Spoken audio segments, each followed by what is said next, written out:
الشيطان الرجيم بسم الله الرحمن الرحيم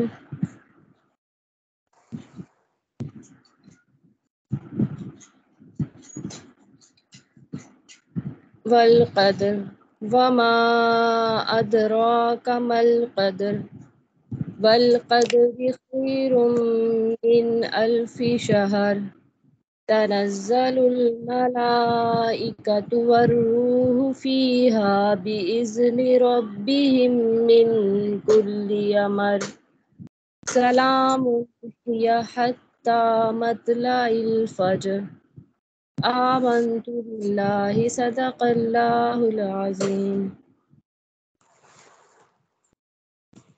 جی جزاک اللہ. مہا آپ نعت شروع کر سکتی ہیں.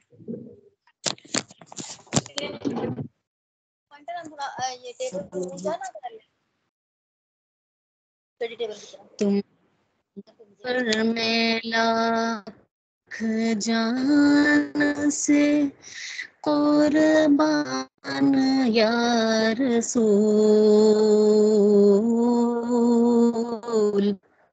برائے میرے دل کے بھی ارمان یا رسول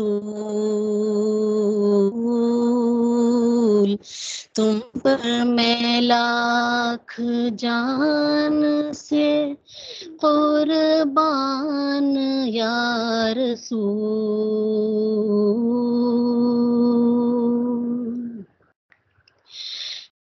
کیوں دل سے میں فدا نہ کروں جان یا رسول رہتے ہیں اس میں آپ کے ارمان یا رسول تم پر میں لاکھ جان سے قربان یا رسول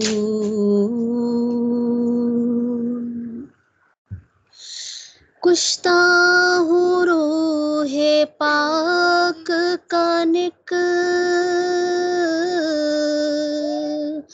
لوں جو قبر سے جاری میری زباں پہ ہو قرآن یا رسول برائے میرے دل کے بھی ارمان یا رسول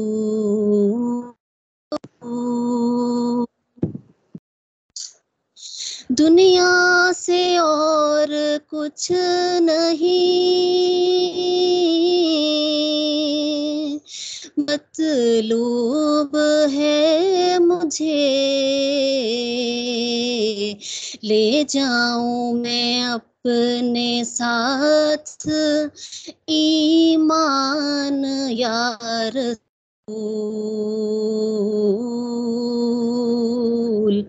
برائے میرے دل کے بھی ارمان یا رسول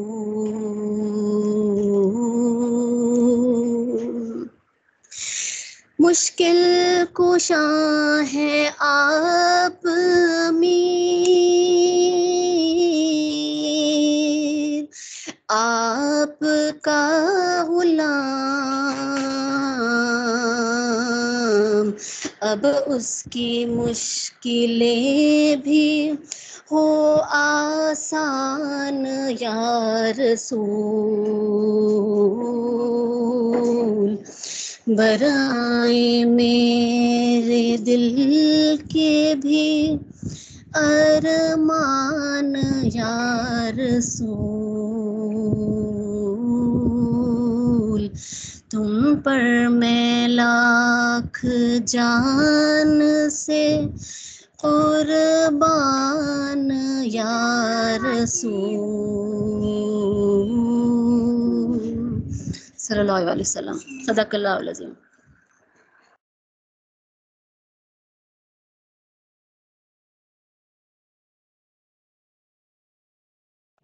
جی جزاک اللہ. ہاں جی، کوئی اور پڑھنا چاہے نعت؟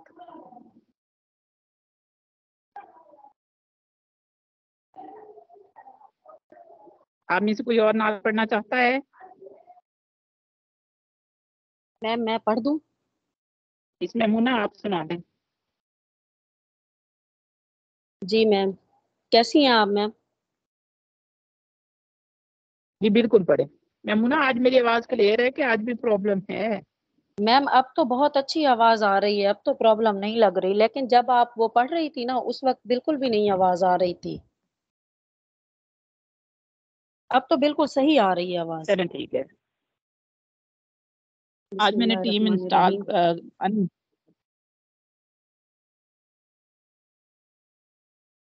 الرحیم. میم میں شروع کروں؟ بالکل آپ کو ہی کہہ رہی ہوں. اللہم صلی علی محمد وعلی آل محمد کما صلیت علی ابراہیم وعلی آل ابراہیم انک حمید مجید.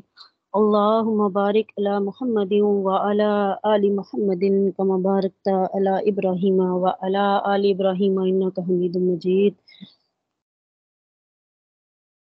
تاجدار حرم اے شہنشاہ دی، تاجدار حرم اے شہنشاہ دی، تم پہ ہر دم کروڑوں درود و سلام. ہو نگاہ کرم ہم پہ سلطان دی، ہو نگاہ کرم ہم پہ سلطان دی، تم پہ ہر دم کروڑوں درود و سلام. تاجدار حرم دور رہے کر نہ دم ٹوٹ جائے کہیں، دور رہے کر نہ دم ٹوٹ جائے کہیں. کاش طیبہ میں اے میرے ماہ مبیں، کاش طیبہ میں اے میرے ماہ مبیں، دفن ہونے کو مل جائے 2 گز زمین، دفن ہونے کو مل جائے 2 گز زمین، تم پہ ہر دم کروڑوں درود و سلام.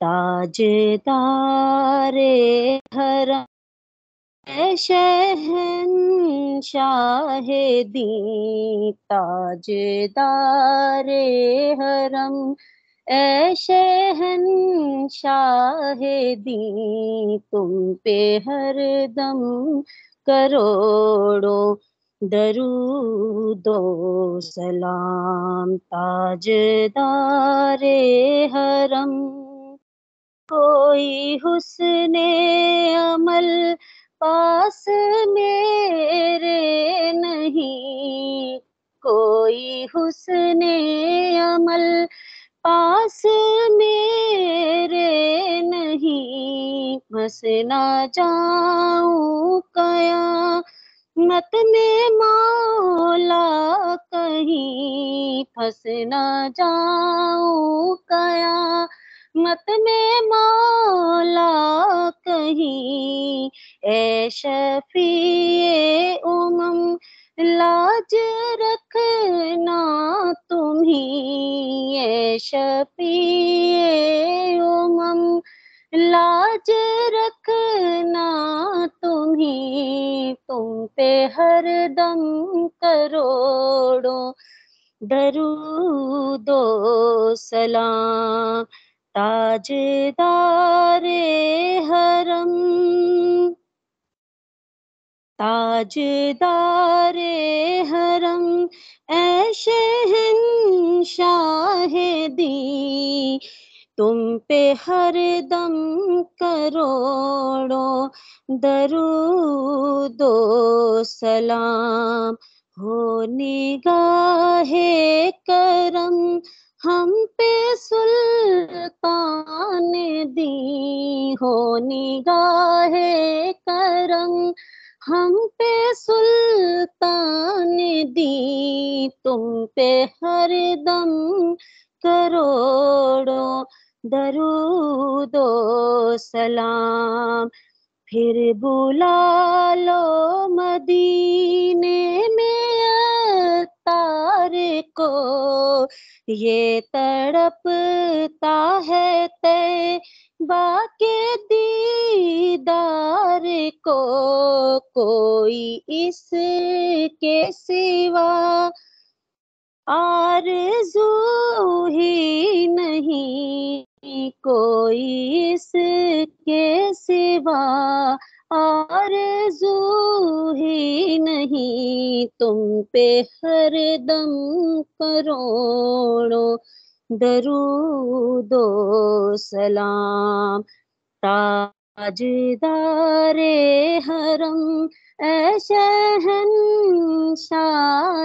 دی، تاجدار حرم، اے شہنشاہ دی، تم پہ ہر دم کروڑوں درود و سلام، ہو نگاہ کرم ہم پہ سلطان دی، ہو نگاہ کرم ہم پہ سلطان دی، تم پہ ہر دم کروڑوں درود و سلام، تم پہ ہر دم کروڑوں درود و سلام، تاجدار حرم۔ ماشاء اللہ، جزاک اللہ میمونہ۔ السلام علیکم سر، آپ آ چکے ہیں؟ وعلیکم السلام۔ ماشاءاللہ بہت ہی دلکش آواز میں مس میمونہ صاحبہ نے نبی اکرم صلی اللہ علیہ وآلہ وسلم کے حضور بلہائے عقیدت پیش کی ہے۔ تو آج لیکچر نمبر 25 کا باقاعدہ آغاز کرتے ہیں۔ ہمارا پہلا سیگمنٹ ہوتا ہے اردو قواعد، گرامر۔ تو قواعد کے متعلق ہم نے پڑھا تھا کہ ہر زبان کو صحیح لکھنے، بولنے، پڑھنے کے لیے چند اہل زبان نے چند اصول مقرر کیے ہیں کہ جن کو قواعد یا انگریزی میں گرامر کہا جاتا ہے۔ تو اردو زبان کے بھی قواعد ہیں۔ ہر زبان آپ سب کے علم میں ہے کہ حروف سے مل کر بنتی ہے، جن کو حروف تہجی کہا جاتا ہے۔ اسی طرح اردو زبان بھی حروف سے مل کر بنتی ہے، جس میں 37 حروف تہجی ہیں۔ حروف مل کر پھر لفظ بناتے ہیں، اور آگے یہ ہم نے سلسلہ پڑھا تھا۔ اس کے بعد ہم نے پڑھا تھا کہ اس میں معرفہ کی 4 قسمیں ہیں، جس میں اسم علم، اسم ضمیر، اسم اشارہ اور اسم موصول شامل تھے۔ تو آج ہمارا اسم اشارہ کا ایک حصہ ہے کہ اسم اشارہ اور اسم ضمیر میں کیا ڈفرینس ہے، کیا فرق ہے۔ اس کے متعلق میں نے کل بتایا تھا کہ اسم اشارہ ہاتھ، آنکھ یا جسم کے کسی بھی اعضاء سے کے ذریعے اشارہ کرنا ہوتا ہے، جبکہ اسم ضمیر میں دل سے اشارہ کرنا ہوتا ہے۔ ایک تو یہ فرق تھا، اور دوسرا فرق میں نے آپ کو بتایا تھا کہ اسم ضمیر کے بعد کوئی اسم استعمال نہیں ہوتا، جبکہ اسم اشارہ میں اسم اشارہ کے بعد اسم استعمال ہوتا ہے، جیسے یہ قلم کس کا ہے، یہ اسماء الاشارہ ہے اور قلم جو ہے مشار الیہ، اس کے متعلق ہم نے کل ڈسکس کر لیا تھا۔ جی میڈم صاحبہ نیکسٹ سلائیڈ۔ جی سر کر دیے۔ جی حصہ ادبی اصطلاحات میں آج ہمارا جو لفظ ہے وہ ہے احساس۔ احساس کا تعلق حواس خمسہ سے ہوتا ہے۔ اللہ تعالیٰ نے انسان کو حواس خمسہ عطا کیے ہیں، دیکھنا، سننا، سونگھنا، چکھنا، تو یہ سارے حصے ہیں۔ حواس خمسہ کے ذریعے یا حواس خمسہ کی کسی ایک حص کے ذریعے جب ہم کوئی علم دریافت کرتے ہیں، کوئی بات دریافت کرتے ہیں، یا پھر ماحول سے ہم کوئی چیز، کسی چیز کا اثر لیتے ہیں، تو اس کا پھر جو ریاکشن ہوتا ہے یا جو ہمارے جو فیلنگز ہوتی ہیں ان کو احساس کہا جاتا ہے۔ یعنی حواس خمسہ سے ہم نے کوئی چیز محسوس کی اور اس کے بعد اس چیز کا جو اثر ہوتا ہے اس کو احساس کہتے ہیں۔ جیسے خوشی کا احساس ہوتا ہے، جیسے غمی کا احساس ہوتا ہے، جیسے غصے کا احساس ہوتا ہے، جیسے رقیق قلب یعنی دل کی نرمی کا احساس ہوتا ہے، ندامت، شرمندگی کا احساس ہوتا ہے۔ تو جو چیز بھی ہم حواس خمسہ کے ذریعے محسوس کرتے ہیں اور پھر اس کا جو اثر ہوتا ہے اس اثر کو احساس کہا جاتا ہے۔ جی یہ دراصل ایک کیفیت کا نام ہے جو کسی فعل یا صورتحال کی بدولت ہوتی ہے، اور یہ کیفیت خوشی کی بھی ہو سکتی ہے، غم کی بھی ہو سکتی ہے۔ تو حواس خمسہ کے ذریعے ہم جو کچھ محسوس کرتے ہیں اس کا جو اثر ہوتا ہے اس کو احساس کہتے ہیں۔ جی نیکسٹ سلائیڈ میڈم صاحب۔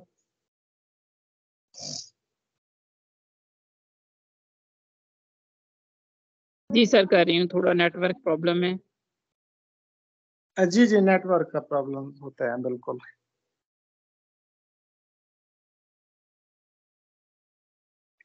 جی علم بیان و بدیع میں آج ہم نے مطالعہ کرنا ہے مرات النظیر کا۔ سب سے پہلے تو ہم نے اس کا تلفظ دیکھنا ہے کہ اس کا تلفظ درست لفظ کیا ہے۔ مرات النظیر میم پر پیش ہے اور تے پر بھی پیش ہے۔ مرات النظیر، مرات النظیر، اس کا تعلق علم بدیع سے ہے۔ یہ ایک صنعت کا نام ہے۔ صنعت کہتے ہیں کاریگری کو، کمال فن کو، ہنرمندی کو۔ تو مرات النظیر دراصل ایک صنعت ہے، یہ ایک شعری اصطلاح بھی ہے۔ اس صنعت میں شاعر کیا کرتا ہے کہ باہم مناسبت رکھنے والی چیزوں کو ایک جگہ جمع کر دیتے ہیں۔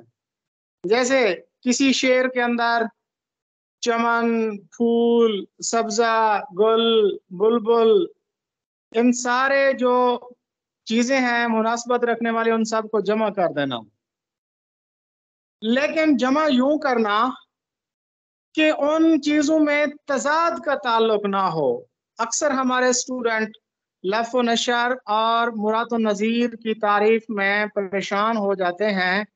تو آپ یاد رکھیے کہ وہ مناسبات کے جس میں تضاد نہ ہو مرات النظیر ہے، اور وہ مناسبات کے جس میں تضاد ہو وہ لف و نشر ہے۔ جیسے ایک سب آگ ایک سب پانی، دیدہ و دل لذاب ہیں دونوں۔ اب آگ اور پانی ان میں مناسبت تو ہے لیکن تضاد کی مناسبت ہے۔ اچھا اسی طرح ایک اور بڑا مشہور شعر ہے، 2017 کے پیپر میں بھی وہ آیا تھا، تیرے آزاد بندوں کی نہ یہ دنیا نہ وہ دنیا، یہاں مرنے کی پابندی وہاں جینے کی پابندی۔ تو یہ بھی لف و نشر ہے کیونکہ اس میں مرنا اور جینا ان دونوں میں مناسبت تو ہے لیکن تضاد کی ہے، تضاد کا علاقہ ہے۔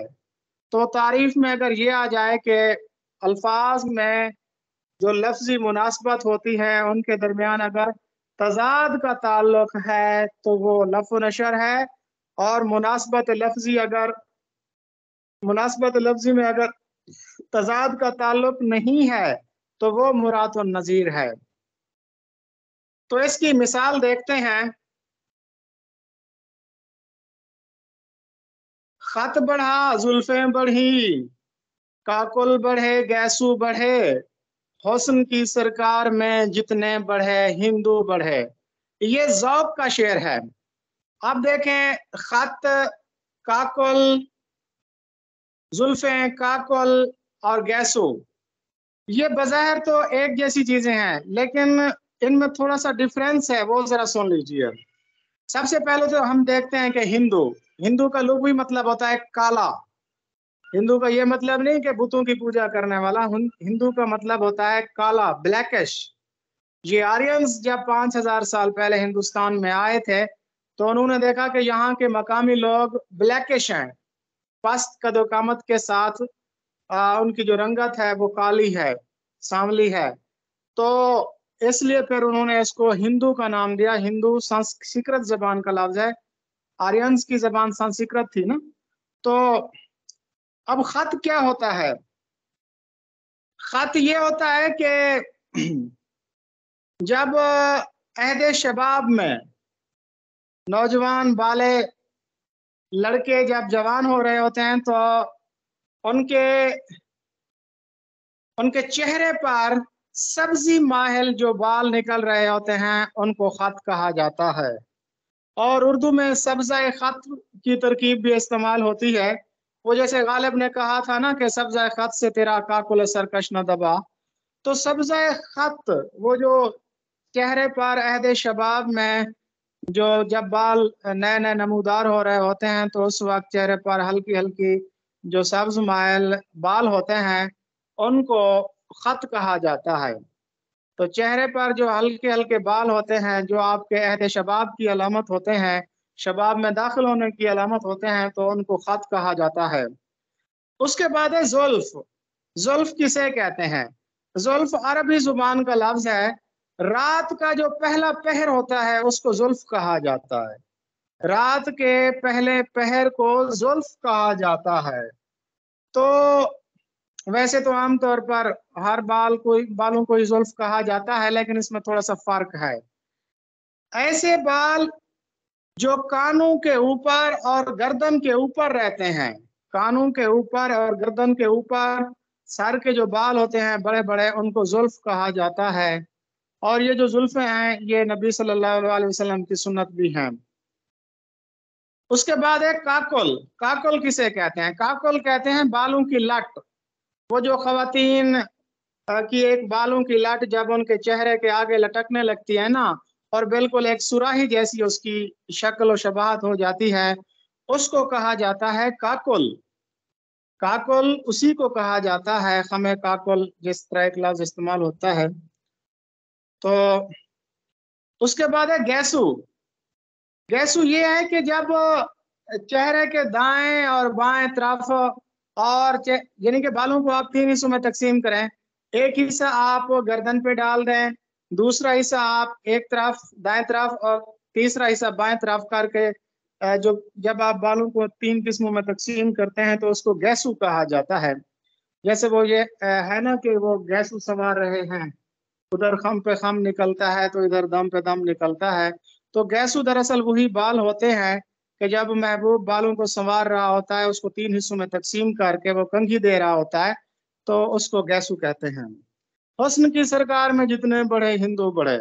यहाँ पर हिंदू का जो लफ्ज इस्तेमाल किया गया है वो इन चीजों की रंगत को जाहिर करने के लिए कि जो ये जो चारों चीजें हैं, खत, जुल्फ, काकुल और गैसू, ये ब्लैकिश बहुत ज्यादा है, यानी कि महबूब के बालों की रंगत को उजागर करने के लिए शायर ने ये तशबीहात इस्तेमाल की हैं। तो इनमें सब में मुनासबत है, खत, जुल्फ और काकुल में मुनासबत है। तो ये मुराद नजीर इसको कहेंगे। जी नेक्स्ट।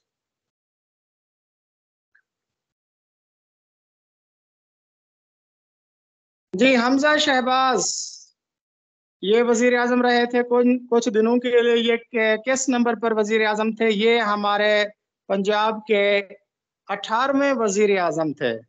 आप सबके इल्म में है कि पंजाब के जो पहले वजीर आजम थे वो इफ्तिखार हुसैन ममदूद थे, और इस वक्त जो मौजूदा वजीर आला हैं वो मोहसिन रजा नकवी हैं। पंजाब के पहले वजीर आला इफ्तिखार हुसैन ममदूद और मौजूदा वजीर आला मोहसिन रजा नकवी। तो ये हमजा शहबाज शरीफ ये 18वें वजीर आजम थे। उसके बाद शायद मेरे ख्याल में परवेज इलाही आए थे 19वें, और इसके बाद फिर ये मोहसिन रजा आ गए हैं, वो ये 20वें हैं। उसके बाद है शालामार बाग। कहा जाता है कि मुगल बादशाह शाहजहां ने इसे तामीर कराया था। जब मुगल बादशाह लाहौर आए थे, शाहजहां लाहौर आए थे, उन्होंने दरबार लगाया था, तो उनके दरबार में उनका एक दरबारी था जिसका नाम था अली मर्दान खान। अली मर्दान खान अली मर्दान खान ने बादशाह से कहा, मेरे पास एक ऐसा शख्स है कि जिसको नहर बनाने का तजर्बा है। तो बादशाह खुश हो गया, शाहजहां खुश हो गया। उसने एक हुक्म दिया कि दरियाए रावी से एक नहर निकाली जाए और लाहौर के आसपास से गुजारा जाए। तो इस मकसद के लिए शाहजहां ने 2 लाख रुपए भी दे दिए थे, और कहते हैं कि 1.5 साल में ये शालाबाग मुकम्मल हुआ, और बादशाह ने कहा कि नहर के चारों तरफ एक बहुत बड़ा बाग भी बनाया जाए जिसमें फलदार दरख्त लगाए जाएं, और ये जो बाग है ये तकरीबन 80 था। शाहजहां ने लाहौर में दरबार लगाया। हाजी मर्दान खान ने कहा कि नहर बनाने वाला एक आदमी है। बादशाह ने कहा कि लाहौर के आसपास एक नहर निकाली जाए और उसके साथ साथ एक बहुत बड़ा बाग लगाया जाए। इस काम के लिए 2 लाख रुपए भी बादशाह ने दे दिए थे। उसके बाद फिर बाग की तैयारी शुरू हो गई, नहर की तैयारी शुरू हो गई। 80 एकड़ रकबे पर यह बाग लगा हुआ था, और कहते हैं कि बाग 3 हिस्से थे। एक का नाम था फैज बख्श, दूसरे का नाम था हयात बख्श, और तीसरे का नाम था फरहा बख्श। इस बाग के 3 हिस्से थे। इसमें कंधार और अफगानिस्तान से पौधे मंगवाए गए थे, अनार और अंगूर के। और फिर यहाँ पर दरमियान में एक हाउस भी बनाया गया था, तालाब भी बनाया गया था, और शाही हमाम खाने भी बनाए गए थे। और ये इंतहाई बाग था। कहते हैं कि इसी बाग की एक बारादरी में बैठकर औरंगजेब आलमगीर की जो बेटी थी, उसका नाम क्या था, ज़ेबुन निसा शायद उनका नाम था, वो अशार यहाँ पर लिखती थी। तो आज भी ये बाग बड़ा मशहूर है और कौमी विरसे में शामिल है। 1981 में इसको आलमी विरसे में शामिल कर लिया गया था। और आज भी बाहर से जो हमारे मुअज़्ज़ज़ मेहमान आते हैं, हुक्मरान आते हैं, तो उनको इसी बाग की सैर कराई जाती है। तो औरंगजेब आलमगीर की जो बेटी थी ना, ज़ेबुन निसा, वो इसी बाग में बैठकर शायरी करती थी। जी next slide madam. Winter Olympics 2022 कहाँ हुए थे? ये तो आप सबके इल्म में है कि बीजिंग में हुए थे ना, बीजिंग ओलंपिक्स आप लोगों ने भी देखे होंगे। ये जो लफ्ज ओलंपिक है, ये यूनान का एक कदीम शहर था ओलंपिया। यूनान का एक कदीम शहर था ओलंपिया।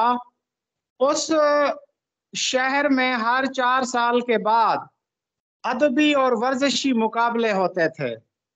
वो कदीम दौर की एक रिवायत थी, कदीम खेल होते थे। उस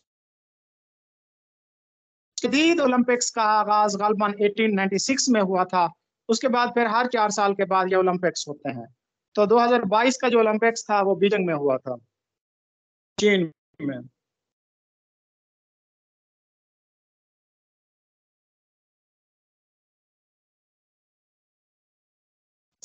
जी ये दोबारा मिस मेमूना सर, तो मेरी आवाज क्लियर आ रही है? जी सर, आ रही है आवाज आपकी। जी सर आ रही है सर, स्लाइड शो नहीं हो रही। अच्छा जी, स्लाइड दोबारा शुरू हाँ जी, वो मैम के यहाँ थोड़ा सा नेट का इशू होता है ना। कर।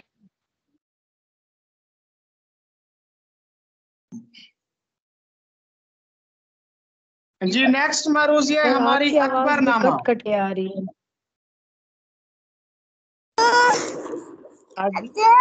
जी आप मेरी आवाज ठीक आ रही है? एक सेकंड में जरा थोड़ा सा इसको,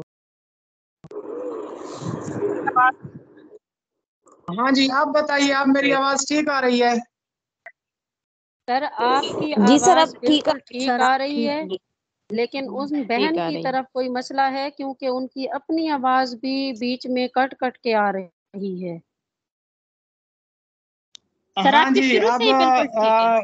मेमूना साहब आपकी आवाज बिल्कुल क्लियर आ रही है मुझे, मेमूना साहब की, और अभी जिस बच्ची ने बात किया ना, तो उनकी आवाज मुझे बिल्कुल क्लियर सुनाई दे रही है।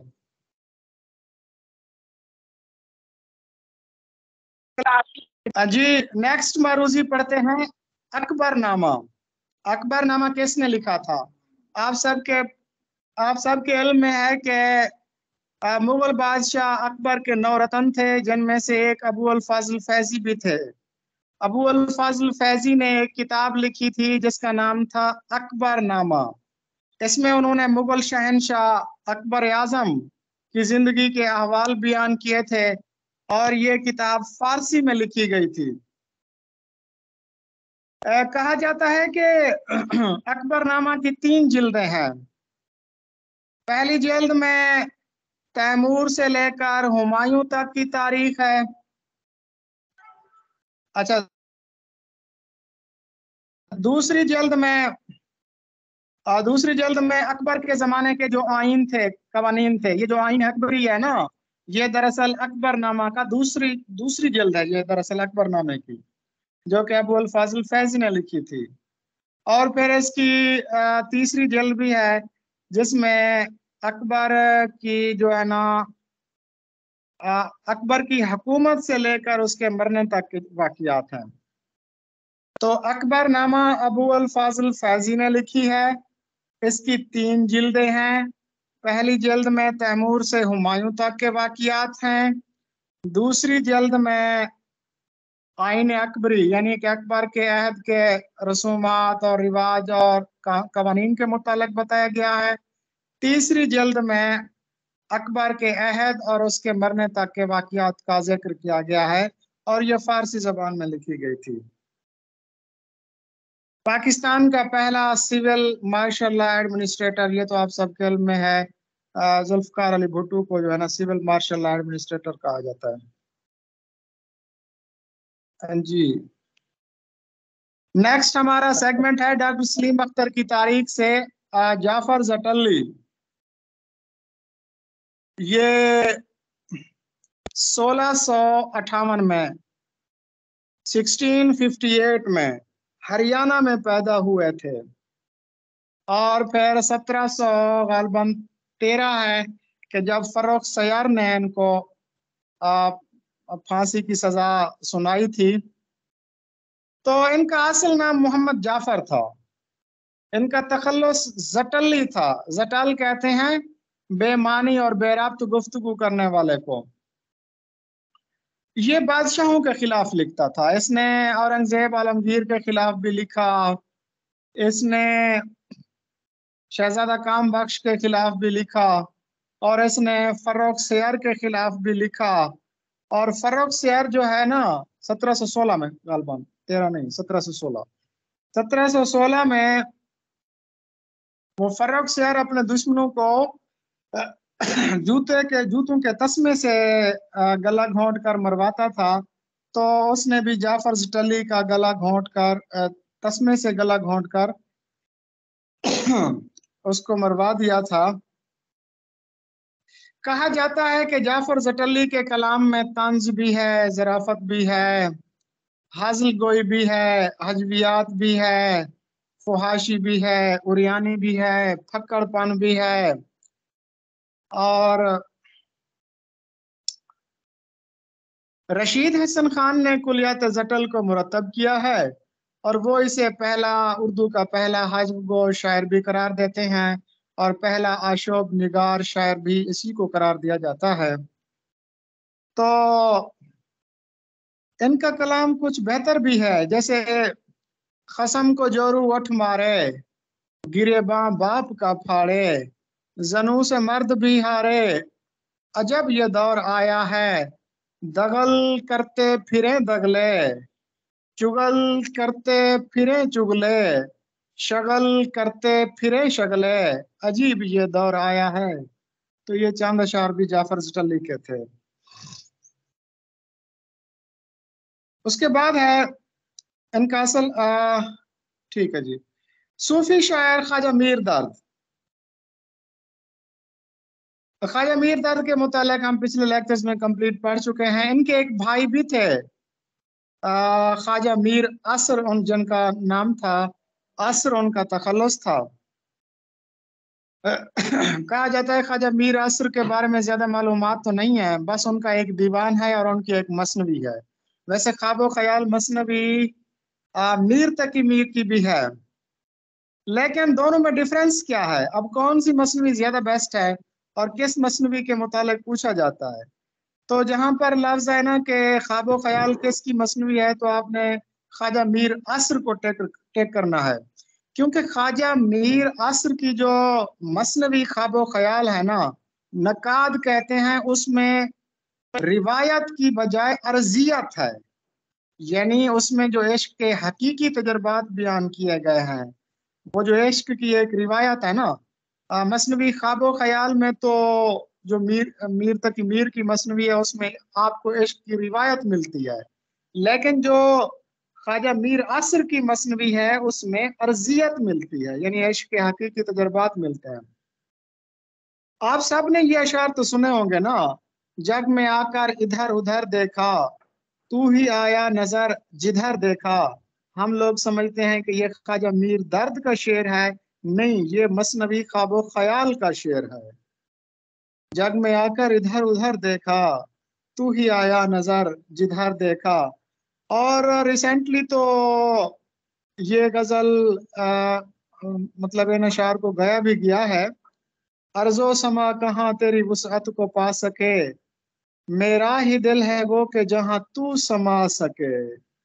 तो इन ये जो अशार हैं ये ख्वाजा मीर असर के हैं। जी मेरी आवाज क्लियर आ रही है मिस मेमुना साहब? जी सर बिल्कुल क्लियर है। जी सर। ठीक है जी। अच्छा जी, नेक्स्ट मरूजी है हमारी ख्वाबो ख्याल तो हो गया। ख्वाबो ख्याल में उन्होंने ख्वाबो ख्याल की जो जुबान है उसको हिंदवी कहा है, और ये भी कहा है कि मेरे जो अशार हैं वो सारे हिंदवी के हैं, और अगर इसमें चंद एक फारसी के हैं तो वो फारसी के हैं, लेकिन बाकी सारे हिंदवी अशार हैं। फारसी सो हैं, हिंदवी सो हैं, बाकी अशार मसनवी सो हैं। तो और सूफी शायर थे मीरा दी शमसुल उशाक, उनका सने वफात भी दिया हुआ है 1496 ईस्वी।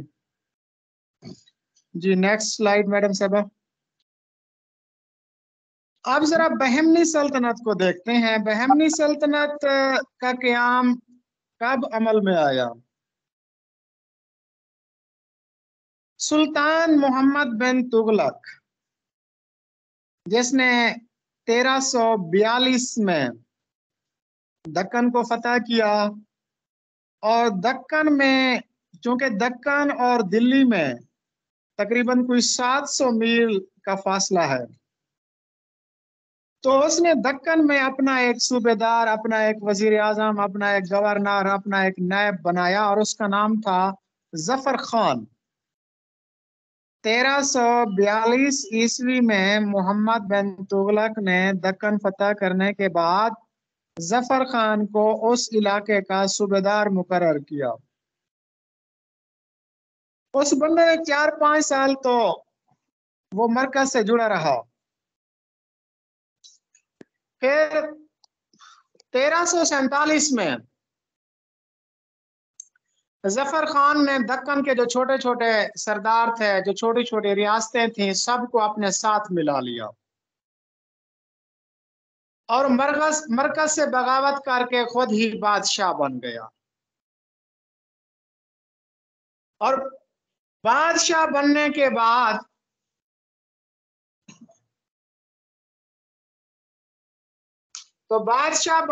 बाद उन्होंने अपने लिए एक तखल्लुस इस्तेमाल किया, अपने लिए एक लक़ब इस्तेमाल किया, हसन गंगू बहमनी का। हसन गंगू बहमनी यानी 1342 में मोहम्मद बिन तुगलक ने जफर खान को अपना सूबेदार मुकर्रर किया। सूबेदार मुकर्रर करने के बाद उसने 5 साल के बाद 1347 में अपनी हुकूमत बना ली और हसन गंगू बहमनी का लक़ब इख्तियार किया। तो जफर खान से वो हसन गंगू बहमनी बन गया और अपनी सल्तनत का नाम भी बहमनी सल्तनत रख दिया। ये सल्तनत बड़ी शान शौकत से रही थी। 1538 तक ये सल्तनत कायम रही थी दक्कन में। 1347 से लेकर 1538 तक ये सल्तनत कायम रही और फिर जब ये सल्तनत टूट गई तो ये 5 छोटी छोटी रियासतों में तकसीम हुई, जिनमें से 2 रियासतों के मुतालिक तो आप बड़े अच्छे तरीके से जानते हैं, बीजापुर और गोलकुंडा। और बाकी जो 3 रियासतें थीं, एक थी बरीद शाही, दूसरी थी इमाद शाही और तीसरी थी निज़ाम शाही। तो ये 5 सल्तनतें बन गई थी, कुतुब शाही, आदिल शाही, बरीद शाही, इमाद शाही और निज़ाम शाही। बाद में ये सल्तनतें भी मुगल सल्तनत के अंडर आ गई थी। तो ये थी मुख्तसर सी हिस्ट्री। मैं थोड़ा सा दोबारा बता दूं, मुख्तसरन के 1342 में मोहम्मद बिन तुगलक ने दक्कन को फतह किया और दक्कन में जफर खान को अपना सूबेदार मुकर्रर किया। उसने 5 साल के बाद हसन गंगू बहमनी का लक़ब इख्तियार करके हुकूमत करना शुरू कर दी और फिर ये 1347 से 1538 तक बहमनी सल्तनत रही। बहमनी सल्तनत टूटने के बाद फिर ये 5 रियासतों में तकसीम हुई। उन 5 रियासतों के नाम मैंने आपको बता दिए। जी नेक्स्ट।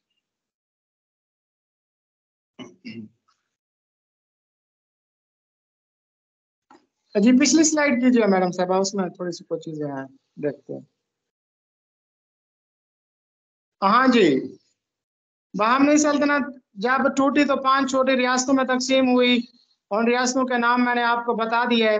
उसके बाद ज़हीरुद्दीन बाबर, जो कि पहला मुगल बादशाह था, जिसने 1526 ईस्वी में बरे सगीर में मुगलिया सल्तनत की बुनियाद रखी थी। उसने दरअसल पानीपत की पहली लड़ाई में इब्राहिम लोधी को शिकस्त दी थी। और आप ये जंग पढ़ें, ये पहली जदीद तरीन जंग है बरे सगीर के हवाले से कि जिसमें पहली मर्तबा तोप का इस्तेमाल किया गया था। कहते हैं कि इब्राहिम लोधी बड़ा जालिम बादशाह था। उसने अपने भाई को भी इक़्तिदार के लिए कत्ल करवा दिया था और उसके साथ साथ जो बाकी छोटी छोटी रियासतें थीं उनको भी नाजायज तंग करता था। तो उसी रियासत में से एक रियासत थी मेवाड़, उसके एक राजा थे राणा सांगा। उन्होंने फिर ज़हीरुद्दीन बाबर से मदद चाही थी। तो ज़हीरुद्दीन बाबर ने इब्राहिम लोधी इस पठान को शिकस्त दी थी। और आप अगर किताब पढ़ें डेविस की, पॉल डेविस, 100 फैसला कौन जंग है, तो कहा जाता है कि बरसगीर की हिस्ट्री में ये जंग बड़ी अहमियत की हामिल है, क्योंकि पहली मर्तबा इसमें तोप का इस्तेमाल किया गया था, बारूद का इस्तेमाल किया गया था। और कहा जाता है इब्राहिम लोधी की फौज जो है वो तकरीबन 8 गुना ज्यादा थी और उसके पास हजारों हाथी थे और घोड़सवार थे। और कहा यह जाता है कि ज़हीरुद्दीन बाबर ने 700 बैलगाड़ियों पर तोपें लदवाई हुई थी और तोपची भी वो सल्तनत उस्मानिया के लाए थे। یہ توپ بھی ترکی زبان کا لفظ ہے نا، جیسے بیگم بھی ترکی زبان کا لفظ ہے اور توپ بھی ترکی زبان کا لفظ ہے. تو پھر کہتے ہیں کہ اس وقت توپچیوں کے نشانے اچھے نہیں ہوتے تھے، لیکن پھر بھی وہ بارود کی بو اور دھماکوں سے ہاتھی بھاگ کھڑے ہوئے اور اپنی فوج کو کچلنے لگے، اور 12,000 سوار اس کے جو تھے ظہیر الدین بابر کے، انہوں نے پھر ابراہیم لودھی کے جو فوج تھی اس کا صفایا کر دیا تھا. یوں پہلی جنگ غالباً 21 مارچ 1526 کا زمانہ تھا، 1526 کا زمانہ تھا. تو اس کے بعد پانی پت کی پہلی لڑائی میں ان کو شکست ہو گئی تھی. یہ الطاف حسین حالی صاحب بھی پانی پت کے رہنے والے تھے. دلی سے پانی پت کا فاصلہ کتنا ہے یہ ذرا دیکھ لیجئے گا، مجھے اب یاد نہیں آ رہا. تو پانی پت میں 3 لڑائیاں ہوئی تھیں، پھر باقی 2 لڑائیاں کسی اور دن اس کو ڈسکس کریں گے. اس کے بعد ہے Vasco da Gama. Vasco da Gama یہ ایک بحری قزاق تھا. قزاق میں اس لیے کہہ رہا ہوں، بحری لٹیرا اس لیے کہہ رہا ہوں کہ یورپ کے جو لوگ تھے وہ یہ سمجھتے تھے کہ اپنے ملک کے علاوہ آپ سمندر میں ہر جہاز اور خشکی پہ ہر چیز کو لوٹ سکتے ہیں. یہ مطلب ان کی ایک سوچ تھی کہ لوٹ مار جائز ہے. تو بنیادی طور پر واسکو ڈی گاما بھی، جس کا تعلق پرتگال سے تھا اور جو غالباً 1469 میں 1469 میں پرتگال میں پیدا ہوا تھا، تو اس نے یورپ سے ہندوستان کا جو راستہ تھا، جو مختصر ترین بحری راستہ تھا، وہ دریافت کیا تھا. واسکو ڈی گاما نے یورپ سے ہندوستان کے درمیان مختصر ترین بحری راستہ دریافت کیا تھا، اور اس کی وفات بھی غالباً یہیں ہندوستان میں ہوئی تھی. اور جب اس نے یہ راستہ دریافت کیا تھا تو اس کے بعد پھر یورپ اور پرتگال نے یہاں سے وہ مثالوں کی تجارت شروع کر دی تھی. تو واسکو ڈی گاما کا تعلق پرتگال سے تھا. وہ ایک بحری قزاق تھا جس نے یورپ اور ہندوستان کے درمیان مختصر ترین بحری راستہ دریافت کیا تھا، جس کے بعد پھر یورپ سے جو ہے نا تجارت کا در کھل گیا تھا. اور ایک اور بادشاہ تھے شیر شاہ سوری، جن کے متعلق میں تفصیل سے بتا چکا ہوں، وہ بارود پھٹنے سے ہلاک ہوئے تھے.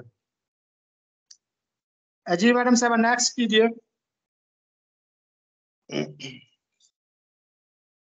جی مس میمونہ صاحب آپ اس کو ریڈ کیجئے. جی سر.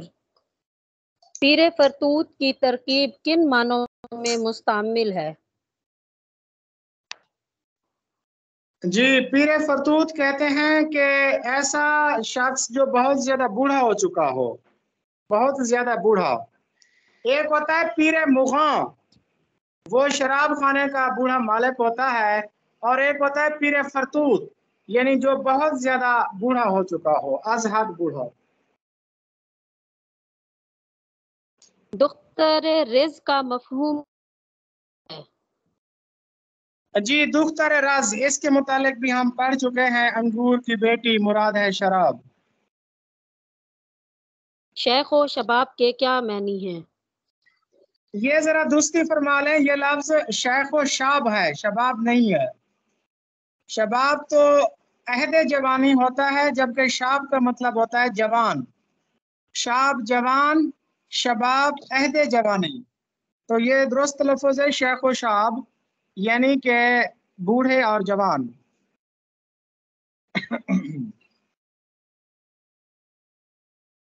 دید و دید ترکیب ہے، اس کا مفہوم کیا ہے؟ جی دید و دید یہ تصوف کی اصطلاح ہے، یعنی ایک دوسرے کی ملاقات کو جانا. صاحب فراش کی ترکیب کن معنوں میں مستعمل ہے؟ جی اس کے متعلق بھی ڈسکس ہو چکا ہے. صاحب فراش، فراش نہیں فراش. صاحب فراش کا مطلب ہوتا ہے کہ ایسا مریض جو بستر سے بھی نہ اٹھ سکے. غالب آخری عمر میں صاحب فراش ہو گئے تھے نا، لیٹے لیٹے مسودے دیکھتے تھے، لیٹے لیٹے اصلاح دیتے تھے. حجت اتمام کی ترکیب کا مفہوم کیا ہے؟ کسی امر میں آخری مرتبہ سمجھانا. مرور ایام کے کیا معنی ہیں؟ جی، مرور ایام کا مطلب ہوتا ہے گزرے ہوئے دن، ماضی کے دن، گزرے ہوئے دن. کھل کھیلنا محاورہ ہے، اس کے معنی کیا ہیں؟ جی، یہ محاورہ ہے کھل کھیلنا، یعنی کہ تم آزاد ہو کر جو کام بھی کرو، کھل کھیلو، بالکل آزاد ہو کر کوئی کام کرنا. دانتوں پسینہ آنا محاورہ ہے، اس کا مفہوم کیا ہے؟ جی، دانت پسینہ آنا، سخت محنت کرنا. ٹامک ٹوئیاں مارنا محاورہ ہے، اس کا مفہوم کیا ہے؟ ٹامک ٹوئیاں مارنا یعنی قیاس آرائیاں کرنا، قیاس آرائیاں کرنا. گنگا نہانا محاورہ ہے، اس کے معنی کیا ہیں؟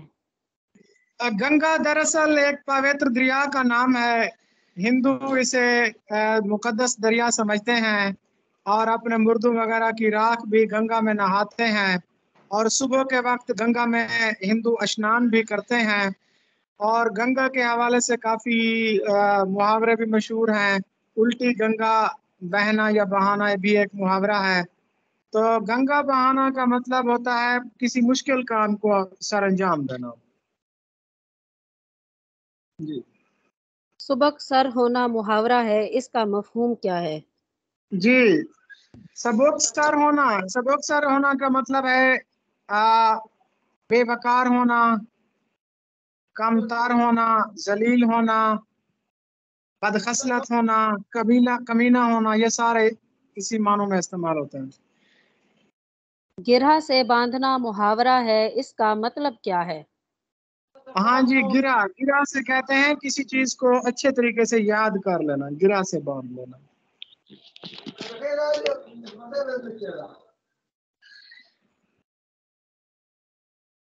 ہفت خواہ سر کرنا محاورہ ہے، اس جی، کا ہفت مفہوم کیا ہے؟ خواہ کہتے ہیں کہ کوکاف میں 7 پہاڑی سلسلے ہیں کہ جن کو سر کرنا اور کوکاف میں جانا بڑا مشکل کام ہوتا ہے. تو کوکاف کے پہاڑوں کو ہفت کہتے ہیں، 7 کو. ہفت خواہ 7 پہاڑی سلسلے سر کرنا یعنی کہ ان کو فتح کرنا. یہ ایک داستان بھی ہے نا، ایک داستان جس میں بتایا جاتا ہے کہ رستم نے ہفت خواہ سر کیے تھے، یعنی کہ 7 پہاڑوں کو فتح کیا تھا. تو کسی مشکل کام کی نسبت یہ کہا جاتا ہے ہفت خواہ سر کرنا. وتر بود کرنا محاورہ ہے، اس کے کیا معنی ہیں؟ جی، غطر بود کرنا، یہ دراصل ایک استاد صاحب اپنے بچے کو شیخ سعدی کی کتاب گلستان پڑھا رہے تھے. تو وہاں پر ایک شعر تھا یا فقرہ تھا، اس میں ایک لفظ استعمال ہوا تھا بلاغت ربود. تو بچہ اس کو پڑھنے لگا غطر بود، یعنی کہ املا کو انہوں نے خلط ملط کر دیا تھا. تو وہاں سے یہ محاورہ بن گیا، کہاوت بن گئی. جی، کھیت رہنا محاورہ ہے، اس کا مفہوم کیا ہے؟ یہ تو آپ سب کے علم میں، کھیت رہنا لڑائی میں مارے جانا. ٹائیں ٹائیں فش محاورہ ہے، اس کے کیا معنی ہیں؟ یہ بھی آپ سب جانتے ہیں، زبانی جمع خرچ. دھان پان ہونا محاورہ ہے، اس کا مفہوم کیا ہے؟ جی، دھان پان ہونا یعنی کہ کمزور ہونا، دبلا پتلا ہونا. کہتے ہیں نا کہ قائد اعظم دھان پان کے مالک تھے، یعنی کہ کمزور تھے، دبلے پتلے تھے. محاورہ کے لیے کیا ضروری ہے؟ یہ آپ سب کے علم میں، محاورہ کے لیے اپنے مجازی معنی دینا بہت ضروری ہے. روزمرہ کے لیے ضروری ہے کہ وہ حقیقی معنی دے. نمازی کا ٹکا ضرب المثل ہے، اس کا مفہوم کیا ہے؟ یہ لفظ ہے نمازی کا ٹکا. ٹکا کہتے ہیں روپے پیسے کو. یہ ایک کہاوت ہے جو کہ نادرات اردو میں پروفیسر मोहम्मद नज़ीर अहमद तिश्ना ने यूं बयान की है, मुझे इसकी सदाकत थोड़ी सी मशकूक दिखाई दी है कि फेले बद की सजा तो जरूर मिलती है, नमाजी का टक्का ये तो ठीक है। कहते हैं कि एक तालिब इल्म था बड़ा शरारती, वो नमाज के दौरान शरारतें करता था। एक दिन उसने एक नमाजी की टांग घसीट ली जब वो सजदा कर रहा था, तो उस नमाजी ने अपनी नमाज तोड़कर उस बच्चे को एक टका दे दिया। मतलब उसने वो फेले बद किया, शरारत की, और शरारत पर उसे इनाम मिल गया। तो उसे तो वाकई चाट लग गई। फिर एक दिन कहते हैं उसने पठान के साथ ऐसी हरकत की कि उसकी टांग घसीटी और पठान ने जो है ना तौहीने नमाज की वजह से उसका सर कलम कर दिया था।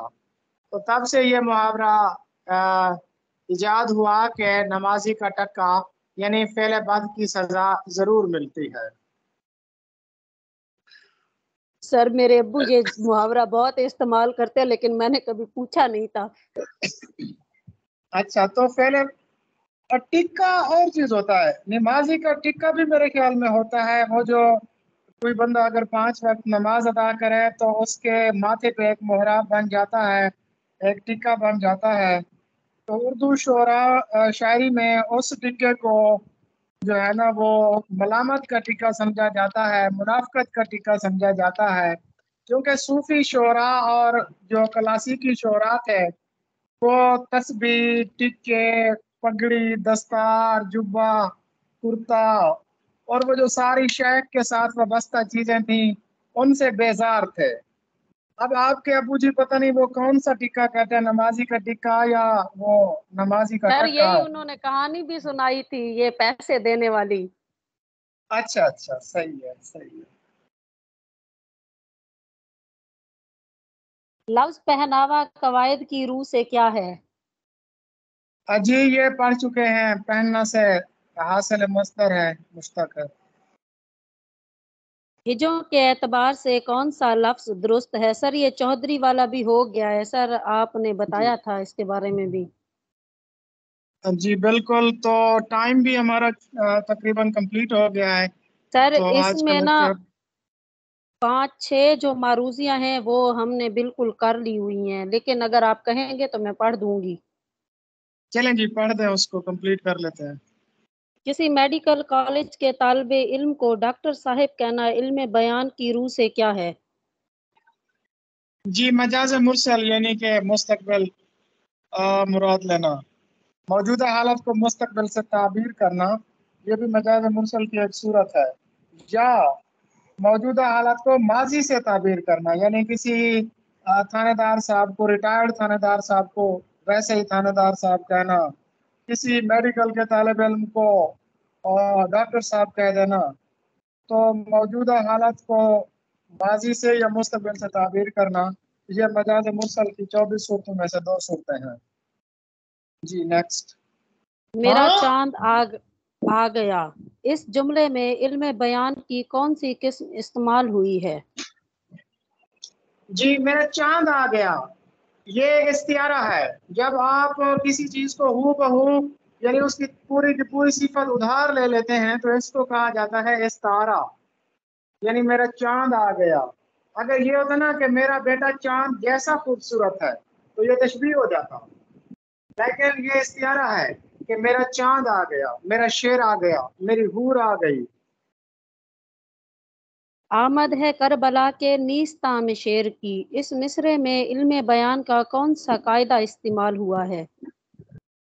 जी ये गालिबन मीर अनीस का एक मिसरा है, तो इसमें हजरत गाजी अब्बास के लिए ये इस्तियारा इस्तेमाल किया गया है शेर का। हुस्न यूसुफ दमे ईसा यदे बेजा को इस्तिलाह में क्या कहेंगे? ये कल डिस्कस हो चुका है कि ये तलमीहात थी। किता कितने आशार पर मुश्तमिल होता है? खिते पर आज मेरा पूरा लेक्चर मौजूद है। कम से कम 2 अशार होते हैं और ज़्यादा से ज़्यादा तादाद पर कदर नहीं है।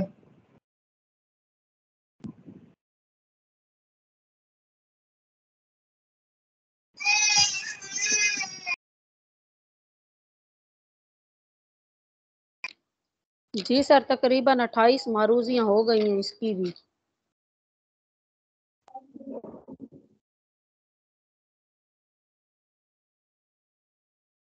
ٹائم سر بھی ہو گیا سر۔ آگے پیچھے نہیں ہو سکتا ٹائم؟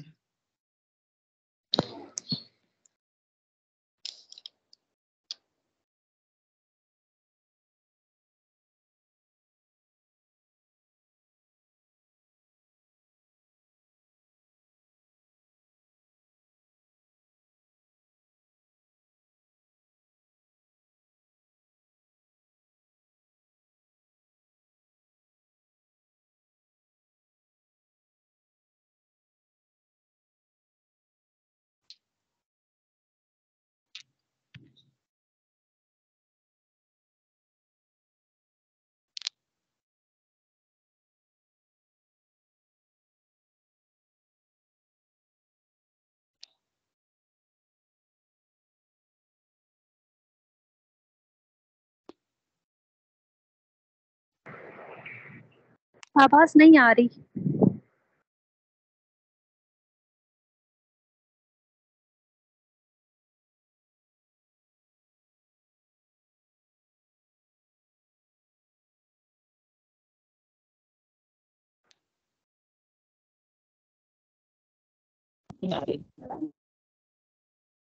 میرے خیال میں سر لیفٹ کر چکے ہیں۔ آپ لوگوں کو میری آواز آ رہی؟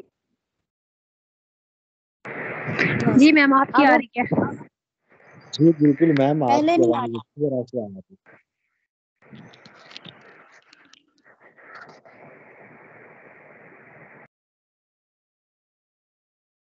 میں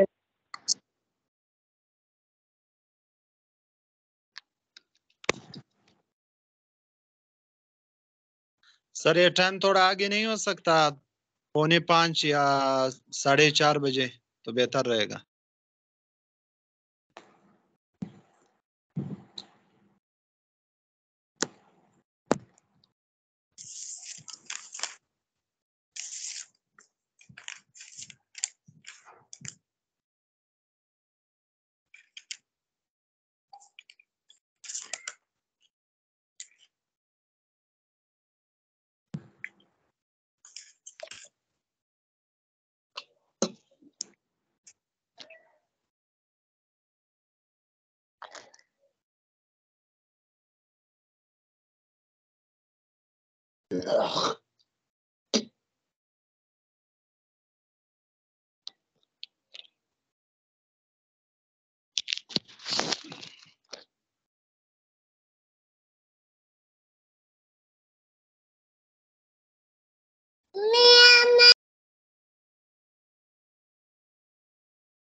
جی کلاس ختم ہو گئی ہے، آپ لوگ سب لوگ لیفٹ کر جائیں یہ میٹنگ۔